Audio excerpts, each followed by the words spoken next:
കൂട്ടുകാരെ, അക്ഷരപൂജയിലേക്ക് എല്ലാവർക്കും സ്വാഗതം. ഇന്ന് ഞാൻ നിങ്ങൾക്ക് വേണ്ടി അവതരിപ്പിക്കുന്നത് KP രാമനുണ്ണിയുടെ ഒരു കഥയാണ്. കഥയുടെ പേര് തീർത്ഥയാത്ര എന്നാണ്. തീർത്ഥയാത്ര. ഗുരുപവനപുരിയിലേക്ക് ദേവനെ കാണാൻ അമ്മ പോകുന്നു എന്ന് പറഞ്ഞാൽ ചെറുപ്പം മുതലേ സീതക്കുട്ടിക്ക് അത്യാവേശമായിരുന്നു. ഒരു തവണ പോലും അവളെ കൂടെ കൊണ്ടുപോയതുകൊണ്ടല്ല, ഗ്രീഷ്മത്തിലായാലും ശിശിരത്തിലായാലും ശരി, പൂർണ്ണ വസന്തത്തോടെ ആയിരിക്കും അമ്മയുടെ തിരിച്ചുവരവ്. എത്രയെത്ര കളിക്കോപ്പുകൾ, ആടയാഭരണങ്ങൾ, അനുഗ്രഹത്തിൻ്റെ പ്രത്യക്ഷ സാന്ദ്രങ്ങളായ സമ്മാനങ്ങൾ, എല്ലാറ്റിനും ഉപരി വ്യയത്തിൻ്റെ ക്ഷീണരേഖകൾ മായ്ച്ചു കളഞ്ഞ് സ്വയം ഒരു വസന്തമായി രൂപാന്തരപ്പെട്ട അമ്മയും. പക്ഷേ അന്നത്തെ സന്ദർശനങ്ങൾ പോലെ അല്ല ഇന്നത്തെ പോക്ക്. അന്നെല്ലാം ഗുരുഭവനപുരിയിലേക്ക് പോകുന്ന അമ്മ തിരിച്ചുവരവിൻ്റെ ദിവസവും സമയവും ഉറപ്പിച്ചിരിക്കും. ഋതുകാലങ്ങളുടെ ആഗമനം പോലെ തളിരുകൾ പൊട്ടി പുഷ്പങ്ങൾ അണിഞ്ഞ് അതേ മുഹൂർത്തത്തിൽ മടങ്ങി വന്നിരിക്കും. 3 ദിവസം കൂടി കഴിഞ്ഞാൽ ഞാൻ പോകുന്നു. തിരിച്ചുവരവിനെ പറ്റി അന്വേഷിക്കരുത്. എപ്പോഴെങ്കിലും ഞാൻ വന്നു നിന്നെ കാണാതിരിക്കില്ല. അനിശ്ചിതമായ ഈ വാക്കുകളിലെ ദുസൂചനയാണ് സീതക്കുട്ടിയെ അസ്വസ്ഥയാക്കുന്നത്. അമ്മ ഒരു കാര്യം ഉറപ്പിച്ചു പറഞ്ഞാൽ പിന്നെ എതിർത്തിട്ടോ തർക്കിച്ചിട്ടോ കാര്യമില്ല. ഫലഭൂയിഷ്ഠമായ ഹൃദയത്തിൻ്റെ മണ്ണിനെ ചുട്ടെടുക്കാൻ മാത്രമേ അതുകൊണ്ട് കഴിയൂ. അച്ഛൻ്റെ മരണാനന്തര ക്രിയകളുടെ ഉത്തരവാദിത്തം 3 ദിവസം കഴിയുമ്പോഴേക്ക് അവസാനിക്കും. ആ അവധിയായിരിക്കും അമ്മ കണക്കാക്കുന്നത്. അച്ഛൻ്റെ മരണത്തിലും മരണത്തിന് മുമ്പുണ്ടായ രോഗശയ്യയിലും അമ്മ കാണിച്ച കർത്തവ്യബോധം അപാരമായിരുന്നു. 3 മാസത്തോളം ഞരങ്ങിയും വിലപിച്ചും ശയ്യയിൽ വിസർജിച്ചും പിടിച്ചു നിന്ന അച്ഛൻ 90 ദിവസങ്ങൾ ഒരുമിച്ച് ഒരൊറ്റ പകലായാണ് അമ്മ അനുഭവിച്ചത്. കഞ്ഞിവെള്ളം വായിലൊഴിച്ച് കൊടുവായിലൂടെ ഒലിക്കുന്നത് തുടപ്പിച്ച് ശരീരം മൂക്കിത്തോർത്തി ഇടയ്ക്കിടെ മൂത്രത്തുണി മാറ്റി വേദനിക്കുന്നിടം തടവിക്കൊടുത്ത് വേദനയില്ലാതെ ശകാരങ്ങൾ കേട്ട് ആ കർമ്മപദ്ധതി തുടർന്നുകൊണ്ടിരുന്നു. വിലാപത്തിലും ചീത്തവിളിക്കലിലും അച്ഛൻ്റെ യാതനകൾ നിർമ്മീകരിക്കുകയായിരുന്നു. അമ്മയുടേതാകട്ടെ സഹനത്തിൻ്റെ മൗനഭാജനത്തിൽ ഉറകൂടി പെരുകുകയും ഒടുവിൽ അവസാന ദാഹത്തിൻ്റെ കൃത്യസമയത്ത് ഗംഗാജലം വായിലൊഴിച്ച് അവസാന ശ്വാസത്തിൻ്റെ ഗൃഹാതുരത്വത്തിൽ ഞങ്ങളുടെ മുഖങ്ങളെല്ലാം കാണിച്ചു കൊടുത്ത് അമ്മ അച്ഛനെ മുക്തനാക്കി. ഇനിയിപ്പോൾ കല്യാണപ്പുതുക്കം കഴിഞ്ഞിട്ടില്ലാത്ത തൻ്റെയും ഭർത്താവിൻ്റെയും കൂടെ താമസിക്കാതെ അമ്മ പോവുകയാണോ? വലിയ പ്രതീക്ഷയൊന്നുമില്ലെങ്കിലും അമ്മയെ വിലക്കാൻ പുതുമണവാളനെ കൊണ്ട് ശുപാർശ ചെയ്യിക്കാമെന്ന് സീത കരുതി. ശുഭപര്യവസായിയായ ഒരു അയൽപ്രേമത്തിൻ്റെ അനായാസ ഉൽപ്പന്നമാണ് അവരുടെ വിവാഹം എന്നതുകൊണ്ട് എന്തും വേണുവേട്ടനോട് പറയാൻ അവൾക്ക് സ്വാതന്ത്ര്യമുണ്ടായിരുന്നു. ഗുരുവായൂർക്ക് പോകണമെങ്കിൽ ഞങ്ങളും വരില്ലേ? എന്തിനാണ് യാതൊരു നിശ്ചയവുമില്ലാതെ ഇങ്ങനെ ഒരു പോക്ക്? വേണു ദേവിയമ്മയോട് പലവട്ടം പറഞ്ഞു നോക്കിയെങ്കിലും യാതൊന്നും ഉരിയാടാതെ വജ്രസമാനമായ ഗൂഢഹാസമാണ് മറുപടിയായി കിട്ടിയത്. 1000 അമാവാസികളുടെ നിഷേധം ഉൾക്കൊണ്ട അമ്മയുടെ അമർത്തിച്ചിരി കണ്ടപ്പോൾ സീതക്കുട്ടിക്ക് കാര്യം മനസ്സിലായി. കൂടുതൽ നിർബന്ധിക്കേണ്ടെന്ന് അവൾ വേണുവിനോട് അടക്കം പറയുകയും ചെയ്തു. 3-ാം ദിവസത്തെ യാത്രയ്ക്ക് വേണ്ട ഒരുക്കങ്ങൾ അമ്മ നിശബ്ദമായി നടത്താൻ തുടങ്ങിയിരിക്കുന്നു. വലിയൊരു പെട്ടി വൃത്തിയാക്കി, വസ്ത്രങ്ങളെല്ലാം അലക്കി തേച്ച്, വിശേഷവിധിയായ സാരികളെല്ലാം കരുതി വെച്ച്, ആർഭാടമായൊരു യാത്രയുടെ ആലഭാരങ്ങൾ. ഇതെല്ലാം നോക്കി നിൽക്കുമ്പോൾ ശൈശവച്ചെപ്പിലെ സ്മൃതി തൂളികൾ സീതയുടെ മനസ്സിലേക്ക് പാറിക്കൂടുകയാണ്. എപ്പോഴോ തന്നെ വിട്ടുപോയ അമ്മ തിരിച്ചെത്തിയിരിക്കുന്നു. എങ്ങോട്ടാണ് അമ്മ പോയതെന്നും തിരിച്ചു വന്നതെന്നും ഓർമ്മയില്ല. എങ്കിലും തരിശായ രാത്രികൾ പിന്നിട്ട് പൊടുന്നനെ ഒരു വർഷപാതത്തിൻ്റെ വിളിച്ചുണർത്തൽ, വല്ലാത്തൊരു വെളിച്ചത്തിൻ്റെ ഉത്സവം. ഉറക്കം ഞെട്ടിയ ഇടവേളയിൽ നിന്ന് സ്വപ്നത്തിൻ്റെ മേടുകൾ വരെ നിരത്തിവെച്ച കളിക്കോപ്പുകളും സമ്മാനങ്ങളും. അരികത്ത് അമ്മയില്ലാതെ അച്ഛനോടൊപ്പമാണ് കുറച്ചു ദിവസമായി അവൾ ഉറങ്ങിയിരുന്നത്. അച്ഛനും മൂളിപ്പാട്ട് പാടിത്തരികയും മുതുകത്ത് താളം പിടിക്കുകയും ചെയ്തിരുന്നു. പക്ഷെ എന്തോ പാനീയങ്ങളുടെ ആർദ്രതയില്ലാത്ത കട്ടിപ്പലഹാരങ്ങളുടെ ലോകം പോലെ, നക്ഷത്രങ്ങളുടെ ശ്വാസസുഷിരങ്ങളില്ലാത്ത ആകാശത്തിൻ്റെ മൂടിപ്പുതപ്പ് പോലെ അദൃശ്യമായ ഏതോ മൃദുത്വം പിൻവാങ്ങിയ ആ രാത്രികളെല്ലാം സുഗന്ധരഹിതവും നിറം കെട്ടതുമായിരുന്നു. അമ്മ എങ്ങും പോകാതെ തന്നെ തിരിച്ചുവരവിൻ്റെ ഉത്സവങ്ങൾ ആവർത്തിക്കാൻ സീതക്കുട്ടി അങ്ങനെ ആഗ്രഹിക്കാൻ തുടങ്ങി. 3-ാം ക്ലാസ്സിൽ പഠിക്കുന്ന കാലത്താണ് അമ്മ പോകുന്ന സ്ഥലവും യാത്രയുടെ ഇടവേളകളും ആദ്യമായി അവൾ മനസ്സിലാക്കുന്നത്. പിന്നീട് ദിവസങ്ങളുടെ വലിയൊരു അട്ടിമറിയുമ്പോൾ സീതക്കുട്ടി ചോദിക്കും, അമ്മേ, ദേവനെ കാണാൻ പോകാറായില്ലേ? അമ്മ വാങ്ങിക്കൊണ്ടുവരേണ്ട പുതിയ വിസ്മയങ്ങളുടെ ശീതോപലങ്ങൾ അപ്പോഴേക്ക് അവളുടെ മനസ്സിൽ ഉറകൂടി തെളിഞ്ഞിരിക്കും. കളിക്കോപ്പുകളും സമ്മാനങ്ങളും മാത്രമല്ല, ദിവ്യമായ ലബ്ധികളുടെ എല്ലാം ഉറവിടമാണ് ഗുരുഭവനപുരി. അവൾക്ക് ആസ്തമ ഉണ്ടായപ്പോൾ അമ്മ കൊണ്ടുവന്ന നെയ്യും ലേഹ്യവും സേവിച്ചാണ് പൂർണ്ണമായി അസുഖം ഭേദപ്പെട്ടത്. ദേവൻ സമ്മാനിച്ച മനപ്പാഠ പുസ്തകം ഉരുവിട്ടാണ് ഗുണനത്തിൻ്റെ കടമ്പകൾ ആദ്യമായി വഴങ്ങി കിട്ടിയത്. സ്കൂളിലും കോളേജിലുമുള്ള കുട്ടികൾ കുടുംബസമേതം ഗുരുഭവനപുരിയിലേക്ക് പോകുമ്പോൾ അവളുടെ അമ്മ മാത്രം ആരെയും കൂട്ടാതെ ഏകാന്തമായ സന്ദർശനങ്ങൾ നടത്തുന്നു. ചെറുപ്പത്തിലേയുള്ള ശീലമായതുകൊണ്ട് ബുദ്ധി ഉറച്ചതിനു ശേഷവും അമ്മയുടെ യാത്രകളിൽ അവൾക്ക് അസാധാരണമായ ഒന്നും തോന്നിയില്ല. അച്ഛനാകട്ടെ ഓഫീസ് ജോലിയും സൈഡ് ബിസിനസ്സും കഴിഞ്ഞ് മറ്റൊന്നിനും സമയം കിട്ടാറില്ല. 0-ൽ നിന്ന് ആരംഭിച്ച അച്ഛൻ്റെ ജീവിതം കഠിന പ്രയത്നം കൊണ്ടാണ് ബാങ്ക് ബാലൻസിലും മാളിക വീട്ടിലും എത്തിയത്. അച്ഛൻ്റെ സ്വയം നിർമ്മിതിയിൽ യാതനയുടെ വലിയ പങ്കാണ് അമ്മയും വഹിച്ചിട്ടുള്ളത്. ആദ്യമുണ്ടായിരുന്ന കൊച്ചു വീട് നിർമ്മിക്കുമ്പോൾ അച്ഛനും അമ്മയും കൂടി തലയിൽ ചുമന്നാണ് ഇഷ്ടിക മുഴുവൻ പറമ്പിലെത്തിച്ചതെന്ന് കേട്ടിട്ടുണ്ട്. ഇപ്പോൾ എല്ലാം നേടിപ്പിടിച്ച് ഏക മകളുടെ വിവാഹം കൂടി ഭംഗിയായി കഴിഞ്ഞിരിക്കുന്നു. സ്വസ്ഥത എന്ന അവസ്ഥ പരിചയമില്ലാത്തതുകൊണ്ടായിരിക്കാം ഉടൻ തന്നെ അയാൾ മരിച്ചു പോകുകയും ചെയ്തു. തിരക്കും ബദ്ധപ്പാടും കർമ്മശൃംഖലകളും ഇല്ലാതെ ഉല്ലാസത്തിൻ്റെ നിമിഷങ്ങളിൽ അച്ഛനും അമ്മയും ഒന്നിച്ചിരിക്കുന്നത് സീതക്കുട്ടി ഇന്നേ വരെ കണ്ടിട്ടില്ല. വീഴ്ച വരുത്താതെ ആടുകയും പിടിക്കുകയും മറിയുകയും ചെയ്യേണ്ട കൃത്യതയുടെ ട്രപ്പീസാണ് അവരുടെ ജീവിതമെന്ന് പലപ്പോഴും തോന്നിയിട്ടുണ്ട്. ആദ്യകാലത്തുണർന്ന് അച്ഛന് വേണ്ട ചായയും പലഹാരവും തയ്യാറാക്കുമ്പോഴേക്ക് കൊപ്രപ്പണിക്കാരുടെ 100,000 കാര്യങ്ങൾ ഊഞ്ഞാലുകളായി ഉയർന്നു വരും. അതിൽ പിടിച്ചാടി മധ്യാഹ്നത്തിൻ്റെ ഉച്ചയിലെത്തുമ്പോൾ ചോറ് കൊണ്ടുപോകുന്ന സൈക്കിളുകാരൻ്റെ ഏന്തുന്ന കൈ അവിടെ ഒരു അടക്ക് പാത്രം ഏൽപ്പിച്ച് താഴോട്ട് ആടി സായാഹ്നത്തിൻ്റെ നിമ്നതയിലെത്തുമ്പോൾ തെങ്ങിൻതോപ്പ് നനയ്ക്കാനുള്ള പൈപ്പുകൾ കാത്തു നിൽക്കുന്നു. അതിൽ നിന്നും അച്ഛൻ്റെ സുഹൃത്തുക്കൾക്കുള്ള ചായ സൽക്കാരത്തിലേക്ക്, രാത്രി ഭക്ഷണത്തിലേക്ക്, കിടക്ക വിരിക്കുന്നതിലേക്ക് മാറി മാറി ആടിയെത്തി ഒടുവിൽ പാതിരാവിൻ്റെ പ്രജ്ഞയറ്റ വലയിലേക്ക് തകർന്നു വീഴുന്നതോടെ എല്ലാം കഴിഞ്ഞില്ല. പിറ്റേന്ന് മതികാലത്ത് ട്രപ്പീസിൻ്റെ കരങ്ങൾ ഗ്രഹിക്കാൻ മാത്രമായി ഉണർന്നെണീക്കണം. ഇങ്ങനെ വല്ലാതെ ക്ഷീണിതയാകുമ്പോൾ, കർമ്മങ്ങളിൽ തേഞ്ഞ് ജീവിതം കുറ്റിയാകുന്നുവെന്ന് തോന്നുമ്പോൾ അമ്മ ഗുരുഭവനപുരിയിലേക്ക് പുറപ്പെടും. പോകുന്നതിൻ്റെ ദിവസങ്ങൾ മുമ്പ് തന്നെ ഒരുക്കങ്ങളും ഉത്സാഹവും തുടങ്ങും. വിദൂരസ്ഥമായ ഏതോ കാന്തികതയിൽ വിലയം കൊണ്ട ദൃഷ്ടിവട്ടത്തിൽ പിന്നീട് വീട്ടുകാർക്കൊന്നും പ്രവേശനമില്ല. ചോദിച്ചതിനും പറഞ്ഞതിനും വേണ്ടവണ്ണം മറുപടിയില്ല. തകർന്നടിഞ്ഞ ഒരു കൊച്ചു നൗകയുടെ വിളക്കുപാടത്തിലാക്കാക്കിയുള്ള നിലവിളിപ്പാച്ചിലായിരിക്കും അത്. സംസാരസാഗരത്തിൻ്റെ മീനുകൾ തുടങ്ങി രത്നങ്ങൾ വരെ പിന്നീട് അവർക്ക് നോട്ടമില്ല. മനസ്സു മുഴുവൻ നിറഞ്ഞു നിൽക്കുന്ന ഒരു തേജോരൂപത്തിലാക്കാക്കിയുള്ള കുതിപ്പ് മാത്രം. അവിടെ എത്തുമ്പോൾ സകല കർമ്മബന്ധങ്ങളും അഴിഞ്ഞഴിഞ്ഞു പോകുന്നു. ദേവൻ തനിക്കു വേണ്ടി കാത്തു നിൽക്കുകയാണ്. ഒരു കരം കൊണ്ട് ചേർത്തടക്കി മറ്റേ കൈകൊണ്ട് മുടയിഴകളിൽ തടവി ഹൃദയമിടിപ്പിനോട് മുഖത്തെ അടുപ്പിച്ച് ജന്മവിസ്മൃതിയുടെ ഗർഭഗൃഹത്തിൽ സുരക്ഷിതയാക്കി. അങ്ങനെ എത്ര വേഗമാണ് അവരുടെ കണ്ണീർ പാച്ചിലിൽ മഴവില്ലിൻ്റെ വർണ്ണങ്ങൾ തെളിയുന്നത്! എത്ര വേഗമാണ് നെടുവീർപ്പുകളിൽ ഭാവസാന്ദ്രതയുടെ മന്ത്രങ്ങൾ മുഴങ്ങുന്നത്! മതി, ധാരാളം മതി. ഈ അവസ്ഥയിൽ നിന്ന് ഉണരാതിരുന്നാൽ മതി.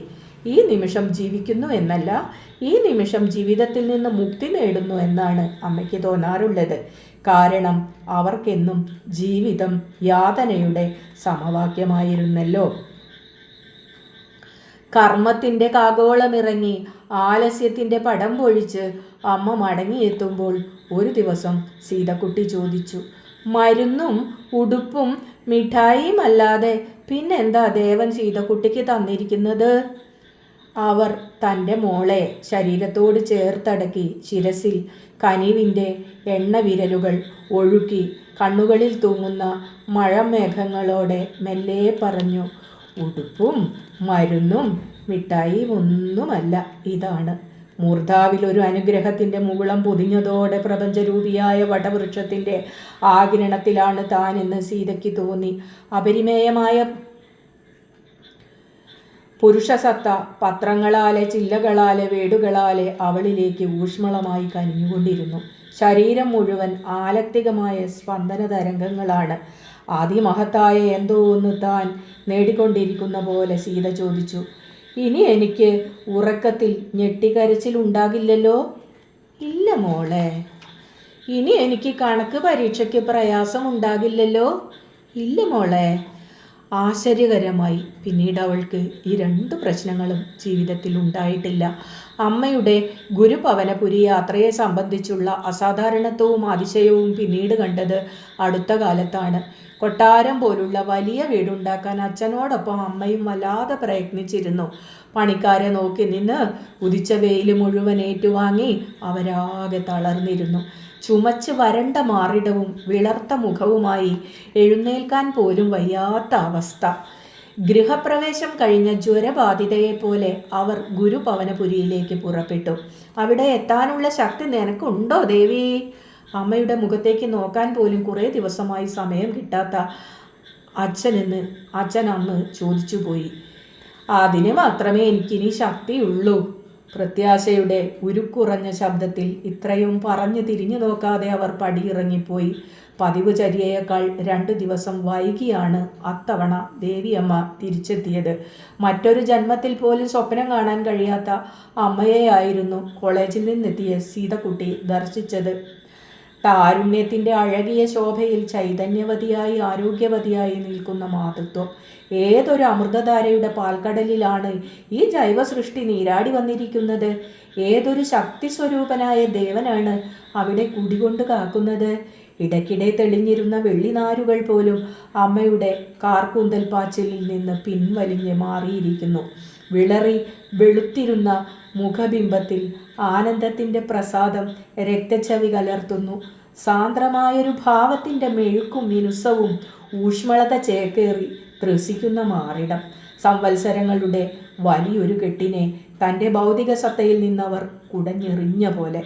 അമ്മയുടെ ശീതളഛായയിൽ ഒട്ടിനിന്ന് പുഷ്പങ്ങളും തളിരുകളും തൊട്ടു തലോടി നെടുവീർപ്പിൻ്റെ മർമ്മര മാരുതനേറ്റി പൂക്കാലത്തിൻ്റെ സുഗന്ധമറിഞ്ഞ സീതക്കുട്ടി കുറേ നേരം ചെലവഴിച്ചു. ആ വസന്തത്തിൻ്റെ സ്വാധീനത്തിൽപ്പെട്ട് മകളും പിറകോട്ടെങ്ങോ ഒഴുകിപ്പോകുകയായിരുന്നു. ഒരു നിമിഷം അവരുടെ നെഞ്ചോട് ചേർന്ന് ശൈശവമുണ്ണാനുള്ള മോഹം തോന്നി സീതക്കുട്ടി പൊടുന്നനെ നാണിച്ചുപോയി. മകളെ ആലിംഗനമുക്തയാക്കിയതിന് ശേഷം അമ്മ ബാഗ് തുറന്ന് ഗോൾഡൻ ടോപ്പുള്ള ഒരു പേന പുറത്തെടുത്തു. നോക്ക്, ഇത് അനുഗ്രഹത്തിൻ്റെ തൂലികയാണ്. ഇതുകൊണ്ട് എഴുതിയാൽ മതി. ഗുരുഭവനപുരിയിൽ നിന്ന് കൊണ്ടുവന്ന പേന സീതക്കുട്ടി വാങ്ങുമ്പോൾ അച്ഛൻ ആ വഴിക്ക് വന്നിരുന്നു. അതെനിക്ക് തന്നേക്ക്, എൻ്റെ ഫൗണ്ടൻ പേന കേടുവന്നിരിക്കുകയാണല്ലോ. ഒന്നും ഓർക്കാതെയാണ് അച്ഛൻ അങ്ങനെ പറഞ്ഞതെങ്കിലും അമ്മയുടെ പ്രതികരണം ഗഹനമായിരുന്നു. തീപർവ്വതത്തിൻ്റെ അഗ്നിലാവയിൽ നിന്ന് വീർപ്പുകൾ തുളുമ്പിച്ചാടുന്ന പോലെ. വേണ്ട, അത് വേണ്ട, നിങ്ങൾക്കത് പൊള്ളും. തൻ്റെ ശിരസിലാകുമ്പോൾ കാരുണ്യത്തിൻ്റെ നിലാവും അച്ഛൻ്റെ നെഞ്ചിലെത്തിയാൽ ചുട്ടുകരിക്കുന്ന വേനലും, ഇങ്ങനെ വിരുദ്ധമായ ഭാവങ്ങൾ ഒരേ ദേവനിൽ കുടികൊള്ളുമോ? സംശയത്തിൻ്റെ വേലിയേറ്റങ്ങൾ തിടം വെച്ച് പൊങ്ങുമെങ്കിലും അമ്മ എന്ന ജലതി അത് പൊടുന്നനെ വലിച്ചെടുക്കും. മുടിയിഴകളിൽ പെയ്യുന്ന വാത്സല്യത്തിൻ്റെ വിരലുകളും തോളോട് ചേർന്നുള്ള മൃദുവായ സ്പർശവും. സൗന്ദര്യത്തിൻ്റെ വലിയ രാസപരിണാമങ്ങൾ സംഭവിച്ച് മടങ്ങി വന്നാലും അച്ഛൻ അതൊന്നും കാണാൻ കണ്ണുണ്ടാവില്ല. കൊപ്ര ബിസിനസിൻ്റെ കണക്കെഴുതാനോ തെങ്ങിൻ തൈകൾക്ക് വെള്ളം നനയ്ക്കാനോ ഉള്ള തിരക്കിലായിരിക്കും അദ്ദേഹം. ഗുരുവായൂരിൽ തിരക്കുണ്ടോ എന്ന ഒറ്റ ചോദ്യത്തിൽ അച്ഛൻ്റെ അന്വേഷണം ഒതുങ്ങും. അജ്ഞതയാൽ അനുഗ്രഹിക്കപ്പെട്ട ആ മുഖത്ത് നോക്കിക്കൊണ്ട് അമ്മയുടെ മിഴികൾ അപ്പോൾ സ്തംഭിച്ച് നിൽക്കും. കാരുണ്യത്തിൻ്റെ മഹാസമുദ്രങ്ങളും ധർമ്മസങ്കടത്തിൻ്റെ ആന്തർലാവകളും വേലിയേറി ഭ്രമണം നഷ്ടപ്പെടുന്ന ഭൂമിയാവും അപ്പോൾ അമ്മ. ഭർത്താവിനോടുള്ള തൻ്റെ വിശ്വസ്തതയുടെ ന്യായ അന്യായതകളോർത്ത് ഒരു നിമിഷം അവർ പകച്ചു നിൽക്കും. കര കയറുന്നില്ലെങ്കിലും എത്ര ഭീകരമായ ചുഴികളും ഗാഢപ്രവാഹങ്ങളുമാണ് പുഴയിലുള്ളത്. വാശിയേറിയ അറിവുകേടുമായി വ്യവഹാരിക ജീവിതത്തിൽ മുങ്ങുന്ന ഭർത്താവ്, അറിവുകളുടെ ശാപത്താൽ സ്വർഗത്തിലും നരകത്തിലുമായി പകുക്കപ്പെടുന്ന താൻ, അർത്ഥത്തെയും അർത്ഥക്കേടിനെയും പെറുക്കി വെച്ച് വലയുമ്പോൾ ആകസ്മികമായി ഒരു ചിത്രം തെളിയുന്നു. നൂൽപ്പാലത്തിലൂടെ നടന്ന് അനിവാര്യമായ അടിത്തറ്റലിനെ ലാക്കാക്കുന്ന കൊച്ചുറുമ്പുകൾ. കുറേ എണ്ണം കടലാസു തോണിയിൽ കയറി രക്ഷപ്പെടുമ്പോൾ മറ്റുള്ളവ വെള്ളത്തിൽ മുങ്ങുന്നു. കടലാസു തോണിയിൽ കയറി രക്ഷപ്പെട്ടവ ചെയ്ത പാപത്തിൻ്റെ അർത്ഥമെന്താണ്? ജീവിതത്തെ വെള്ളത്തിലെറിഞ്ഞവ ചെയ്ത ത്യാഗത്തിൻ്റെ അർത്ഥക്കേട് എന്താണ്? യുക്തിയോ ന്യായമോ ഇല്ലാത്ത പ്രതിഭാസ പ്രകൃതിയിൽ വിരണ്ടു പോകുമ്പോൾ വലിയൊരു സത്യത്തിൻ്റെ, അല്ലെങ്കിൽ സത്യത്തെ വിഴുങ്ങുന്ന വലിയ സത്യത്തിൻ്റെ അലിവിനാൽ അവർ സമാശ്വസിപ്പിക്കപ്പെടും. എല്ലാ ശരികേടുകളെയും ആഗിരണം ചെയ്യുന്ന സ്നേഹത്തിൻ്റെ വലിയ ശരി. അതുവരെ ഉണ്ടായ പുറപ്പാടുകളിലൊന്നും മടക്കമില്ലാത്തൊരു യാത്രാമൊഴിയുടെ മുഴക്കം അവരുടെ വാക്കുകളിൽ ധ്വനിച്ചിട്ടില്ല. അതുകൊണ്ട് കുറേ ആലോചനകൾക്ക് ശേഷം അറിയാതെ അമ്മയെ ഗുരുവായൂരിലേക്ക് പിന്തുടരാമെന്ന് സീതയും ഭർത്താവും തീരുമാനിച്ചു. ട്രെയിനിലെ അടുത്ത കമ്പാർട്ട്മെൻറ്റിൽ ബസ്സിലെ മറഞ്ഞ സീറ്റിൽ തിരസ്കരണി ജപിച്ചവർ അനുധാവനം ചെയ്തു. ക്ഷേത്രനഗരിയിൽ ബസ്സിറങ്ങിയ അമ്മ അമ്പലനടയിലേക്ക് ഒന്ന് കൈകൂപ്പിയതായി വരുത്തി ഉടനെ തിരിഞ്ഞു നടന്നു. അങ്ങ് ദൂരെയുള്ള ആൽത്തറയെ ലക്ഷ്യമാക്കിയിട്ടുള്ള അവരുടെ നടത്തം പ്രദക്ഷിണം ദ്രുതതാളത്തിലായി. പിന്തുടരാനാവാത്ത വേഗതയാർജിക്കുന്നത് വേണുവും സീതയും കിതച്ചറിഞ്ഞു. ചെറിയൊരു കാറ്റിൻ്റെ ചൈതന്യത്തിൽ കോരിയെടുത്ത നടത്തം ഓട്ടമായി ക്രിയപ്പെടുന്നു. പൊടുന്നനെ ഓട്ടം അതിൻ്റെ കർത്താവിനെ ബാലികയാക്കി പുനർജനി നൽകുന്നു. എല്ലാം അനായാസമായി ഒരു പ്രസവം പോലെയാണ് നടന്നത്. വേണുനാഥത്തിൻ്റെ ശീലിലൊട്ടി ആലിലപത്രങ്ങളുടെ തേരിലേറി അമ്മ പറപറക്കുകയായിരുന്നു. കൗമാരത്തിൻ്റെ തുടിപ്പിലും കാന്തിയിലും കുസൃതിയിലും അക്ഷരാർത്ഥത്തിൽ അവർ തെന്നിത്തെറിച്ചു. മഞ്ഞ വസ്ത്രധാരിയായ ഒരാളെ ആൽത്തറയിൽ കണ്ടപ്പോൾ അവരുടെ ഊക്കും ചൈതന്യവും ഇരട്ടിച്ചു. ബാലകനായി പരിണമിച്ച ഒരു മധ്യവയസ്കൻ്റെ നെഞ്ചിടത്തിലേക്ക് ഇറങ്ങിച്ചായാനായിരുന്നു ഇങ്ങനെയുള്ള വേഗത. ആത്മരക്ഷാരോധനവുമായി വീണെത്തിയ സായാഹ്നം കണ്ണീരിലും ഉമിനീരിലും മഞ്ഞ വസ്ത്രധാരിയെ പൊതിർക്കുകയായിരുന്നു. അയാളുടെ കണ്ണിലും മൂക്കിലും കാതിലും കഴുത്തിലും ചുണ്ടിലുമെല്ലാം അമ്മ അലിഞ്ഞിറങ്ങി. പരിസരബോധവും അസ്തിത്വപ്രജ്ഞയും നഷ്ടപ്പെട്ട ഊഷ്മള സംഗമം. ജരകൾ കൊഴിയുന്നു, നരകൾ കറുക്കുന്നു. സംവത്സരങ്ങളുടെ മുത്തച്ഛന്മാരായി, അച്ഛനമ്മമാരായി, കുഞ്ഞുങ്ങളായി കീഴ്പോട്ട് വളരുന്നു. ജൈവതയുടെ സ്നേഹഗ്രന്ഥികൾ മുട്ടിക്കുടിക്കുന്ന നിഷ്കളങ്കത കൊണ്ടായിരിക്കും അവരുടെ പ്രേമലീലകൾ. വേണുവിനും സീതയ്ക്കും മാത്രമല്ല, കണ്ടുനിന്ന ജനത്തിനും അശ്ലീലമായി തോന്നിയില്ല. പിന്നീട് 2 കുട്ടികൾ പരസ്പരം കെട്ടിപ്പിടിച്ച് അടുത്തുള്ള ഉദ്യാനത്തിലേക്ക് ഓടിപ്പോകുന്നതാണ് കണ്ടത്. അമ്മയ്ക്ക് പൂക്കളർത്തു നൽകി തുമ്പിയെ പിടിച്ചുകൊടുത്ത് ജീവിതം 1-ാം ക്ലാസ് മുതൽ തുടങ്ങാൻ കൂട്ടുകാരൻ സഹായിക്കുന്നതായി തോന്നി. മരണമില്ലാത്ത ജൈവ നൈരന്തര്യത്തിൻ്റെ ശക്തിയും പ്രകാശവും അവരുടെ പൊട്ടിച്ചിരികളിൽ പ്രസരിച്ചു നിന്നു. പാരുഷ്യത്തിൻ്റെ ഈശൽ തീരെയില്ലാതെ വിസ്മയം പൂക്കുന്ന കണ്ണുകളോടെ സീതയും വേണുവും എല്ലാം നോക്കിക്കണ്ടുകൊണ്ടിരുന്നു. അമ്മയുടെ കുട്ടിക്കാലം കൺമുന്നിൽ ദർശിക്കാൻ ഭാഗ്യമുണ്ടായ മകൾക്ക് മറഞ്ഞുപോയ വംശവൃക്ഷത്തെയെല്ലാം നെഞ്ചിൽ ചേർത്ത് ബലിയൂട്ടാൻ തോന്നി. ആയുക്തികൾ നിറഞ്ഞതെങ്കിലും ജീവിതമെന്ന മനോഹാരിത്വം എല്ലാ കാലുഷ്യങ്ങളെയും അകറ്റിയ നിമിഷമായിരുന്നു അത്. ആ ലയത്തിൽ മയങ്ങിക്കിടക്കുമ്പോൾ പൊടുന്നനെ സീതക്കുട്ടിക്ക് എന്തോ പന്തികേട് തോന്നി. അടിവയറ്റിലൊരു തളിരിൻ്റെ കമ്പനമെന്താണ്? തനിക്കകത്ത് പൊട്ടിവിടർന്നു ജനിക്കുന്നത് ജീവപ്പകർച്ചയുടെ സ്നേഹമൂർച്ച താങ്ങാനാകാതെ സീതക്കുട്ടി വേണുവിലേക്ക് ചാഞ്ഞുപോയി. അമർത്യമായ ജീനുകളുടെ പുഷ്പഹാരം തന്നെയും കോർത്തിണക്കി മാനവ ചരിത്രത്തിലൂടെ നിരന്തരം നീണ്ടുപോകുന്നു. എന്തൊരു സമോഹനമായ യാത്രയാണത്! അല്പസമയത്തിനു ശേഷം അവൾ ഞെട്ടിയുണർന്നു. അപ്പോഴതാ അവരുടെ എതിർവശത്തെ ബെഞ്ചിൽ മറ്റൊരു യുവമിഥുനം കൂടി മധ്യവയസ്കരായ ഇണകളെ ശ്രദ്ധിച്ചിരിക്കുന്നു. അവർ മഞ്ഞ വസ്ത്രധാരിയായ പുരുഷനെയായിരുന്നു പിൻപറ്റി എത്തിയിരുന്നത്.